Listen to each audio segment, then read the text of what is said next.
নমস্কাৰ বন্ধু বান্ধৱীসকল, স্বাগতম জনাইছো আমাৰ ইউটিউব চেনেল অসম ভাৰত। বন্ধু বান্ধৱীসকল, আজি আমি আলোচনা কৰিম অসম ইতিহাসৰ পাৰ্ট 3। ইয়াৰ আগতে পাৰ্ট 1 আৰু পাৰ্ট 2 আপলোড কৰা হৈছে। যদি আপোনালোকে চোৱা নাই তো ডিসক্ৰিপচনত লিংক দি আছে, ভিডিঅ'টো চাই লওক। আহক আমি ভিডিঅ'টো আৰম্ভ কৰোঁ। প্ৰথম প্ৰশ্ন হ'ল নৰকাসুৰৰ সমসাময়িক শোণিতপুৰৰ ৰজা কোন আছিল? অপশ্যন ক ভৰদ্ৰ, অপশ্যন ক বাণ ৰজা, অপশ্যন ক মহিৰংগ দানৱ, অপশ্যন ক বজ্ৰদানৱ। ইয়াৰ উত্তৰ হ'ল অপশ্যন ক বাণ ৰজা। নেক্সট প্ৰশ্ন হ'ল বাণ ৰজাৰ পিতৃৰ নাম কি আছে? অপশ্যন ক মহিৰংগ দানৱ, অপশ্যন ক বজ্ৰদত্ত, অপশ্যন ক দত্তৰাজ ঘড়ী, অপশ্যন ক ভীষ্ম। ইয়াৰ উত্তৰ হ'ল অপশ্যন ক দত্তৰাজ।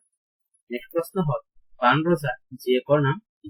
অপশ্যন ক উষা, অপশ্যন ক চিত্ৰলেখা, অপশ্যন ক ভানুমতী, অপশ্যন ক প্রতিদেবী। ইয়ার উত্তর হল অপশ্যন ক উষা। নেক্সট প্রশ্ন হল উষার বান্ধবীর নাম কি আছে? ক চিত্রলেখা, অপশ্যন ক প্রতিদেবী, অপশ্যন ক অমৃতপ্রভা, অপশ্যন ক ভানুমতী। ইয়ার উত্তর হল অপশ্যন ক চিত্রলেখা। নেক্সট প্রশ্ন হল অগ্নিগড় কোনে সাজিছিল? অপশ্যন ক নরকাসুর, অপশ্যন ক বাণ রজা, অপশ্যন ক ভাস্কর বর্মন, অপশ্যন ক প্রদত্ত। ইয়ার উত্তর হল অপশ্যন ক বাণ রজা। নেক্সট প্রশ্ন হল উষা কোনে বিয়া করেছে? অপশ্যন ক বলরাম, অপশ্যন ক অনিরুদ্ধ, অপশ্যন ক রাবণ, অপশ্যন ক নরকাসুর। ইয়ার উত্তর হল অপশ্যন ক অনিরুদ্ধ। আর অনিরুদ্ধ হচ্ছে শ্রীকৃষ্ণ নাতিয়ে। নেক্সট প্রশ্ন হল হরিহরণ কার কার মাজত হৈছিল? অপশ্যন ক ৰাম ভৱ, অপশ্যন ক বাণ ৰজা নৰকাসুৰ, অপশ্যন ক শ্ৰীকৃষ্ণ বাণ ৰজা, অপশ্যন ক শ্ৰীকৃষ্ণ নৰকাসুৰ। ইয়াৰ উত্তৰ হল অপশ্যন ক শ্ৰীকৃষ্ণ বাণ ৰজা। নেক্সট প্ৰশ্ন হল হৰিহৰ যুদ্ধ কোনে পৰাজয় বৰণ কৰিছিল? অপশ্যন ক শ্ৰীকৃষ্ণ, অপশ্যন ক মহাদেৱ, অপশ্যন ক বাণ ৰজা, অপশ্যন ক ইন্দ্ৰ। ইয়াৰ উত্তৰ হল অপশ্যন ক বাণ ৰজা। নেক্সট প্ৰশ্ন হল বাণ ৰজাই ক'ত ৰাজধানী পাতিছিল? অপশ্যন ক শোণিতপুৰ, অপশ্যন ক তেজপুৰ, অপশ্যন ক গহপুৰ, অপশ্যন ক বৰ্ণ। ইয়াৰ উত্তৰ হল অপশ্যন ক শোণিতপুৰ। বাণ ৰজাই কাৰ উপাসনা কৰিছিল? অপশ্যন ক শ্ৰীকৃষ্ণ, অপশ্যন ক শিৱ, অপশ্যন ক গণেশ, অপশ্যন ক ইন্দ্ৰ। ইয়াৰ উত্তৰ হল অপশ্যন ক শিৱ। নেক্সট প্ৰশ্ন হল উষানগৰ কোনে সাজিছিল? অপশ্যন ক বাণ ৰজা, অপশ্যন ক ভগদত্ত, অপশ্যন ক বজ্ৰদত্ত, অপশ্যন ক নৰকাসুৰ। ইয়াৰ উত্তৰ হল অপশ্যন ক বাণ ৰজা। নেক্সট প্ৰশ্ন হল হৰিহৰ যুদ্ধৰ পিছত উষানগৰৰ নাম কি ৰখা হয়? অপশ্যন ক তেজপুৰ, অপশ্যন ক গহপুৰ, অপশ্যন ক ৰংপুৰ, অপশ্যন ক শোণিতপুৰ। নেক্সট প্ৰশ্ন হল উত্তৰ হল অপশ্যন ক শোণিতপুৰ। নেক্সট প্ৰশ্ন হল বাণ ৰজাৰ কাৰেংঘৰ ক'ত আছে বুলি অনুমান কৰা হয়? অপশ্যন ক মৈৰাং পৰ্বতৰ ওচৰত, অপশ্যন ক তেজপুৰৰ বৰ্তমান কাছাৰীগড় থকা ঠাইত, অপশ্যন ক গহপুৰৰ বৰ্তমান কাছাৰীগড় থকা ঠাইত, অপশ্যন ক শিৱসাগৰৰ বৰ্তমান কাছাৰীগড় থকা ঠাইত। ইয়াৰ উত্তৰ হল অপশ্যন ক তেজপুৰৰ বৰ্তমান কাছাৰীগড় থকা ঠাইত। নেক্সট প্ৰশ্ন হল বাণ ৰজাৰ নাতিয়েকে ক'ত ৰাজধানী পাতিছিল? অপশ্যন ক অগ্নিগড়ত, অপশ্যন ক ভালুকপুঙত, অপশ্যন ক গহপুৰত, অপশ্যন ক গড়গাঁও। ইয়াৰ উত্তৰ হল অপশ্যন ক ভালুকপুঙত। নেক্সট প্ৰশ্ন হল উষা অনিৰুদ্ধৰ কাহিনী কোন ৰজাৰ লগত জড়িত? অপশ্যন ক নৰকাসুৰ, অপশ্যন ক মহিৰংগ দানৱ, অপশ্যন ক ভগদত্ত, অপশ্যন ক বাণ ৰজা। ইয়াৰ উত্তৰ হল অপশ্যন ক বাণ ৰজা। নেক্সট প্ৰশ্ন হল তেজপুৰৰ মহাভৈৰৱ মন্দিৰ, ৰুদ্ৰপদ মন্দিৰ কোনে সাজিছিল? অপশ্যন ক বজ্ৰদত্ত, অপশ্যন ক বাণ ৰজা, অপশ্যন ক ঘটকাসুৰ, অপশ্যন ক নৰকাসুৰ। ইয়াৰ উত্তৰ হল অপশ্যন ক বাণ ৰজা। নেক্সট প্ৰশ্ন হল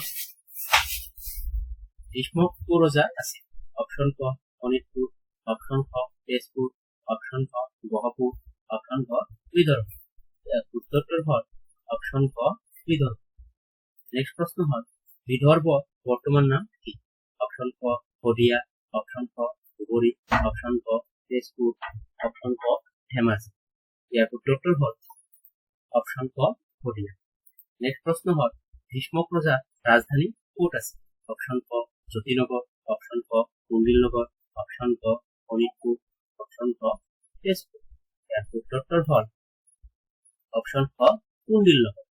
নেক্সট প্ৰশ্ন হল ভীষ্মক ৰজাৰ জীয়েকৰ নাম কি আছে? অপশ্যন ক উষা, অপশ্যন ক ভানুমতী, অপশ্যন ক ৰুক্মিণী, অপশ্যন ক ৰতিদেৱী।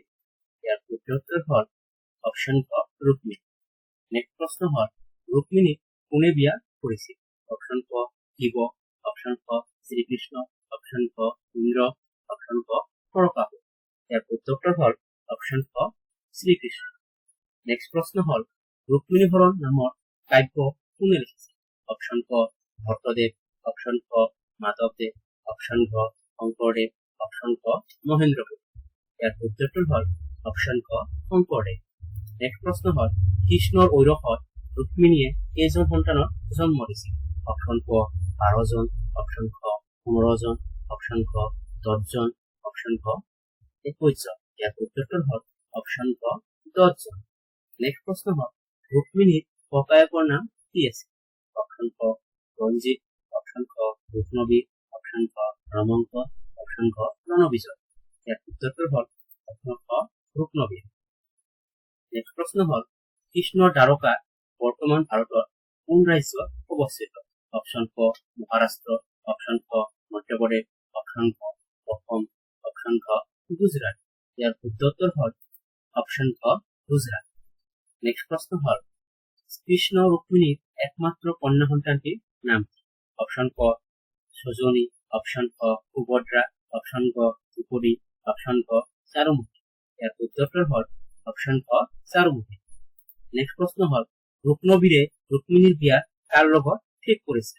অপশ্যন ক নৰকাসুৰ, অপশ্যন ক অৰ্জুন, অপশ্যন ক শ্ৰীকৃষ্ণ, অপশ্যন ক শিশুপাল। ইয়াৰ শুদ্ধ উত্তৰ হ'ল অপশ্যন ক শিশুপাল।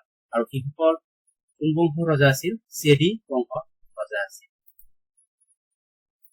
বন্ধু-বান্ধৱসকল, ইতিমধ্যে আমি ২৭টা প্ৰশ্ন আলোচনা কৰিম।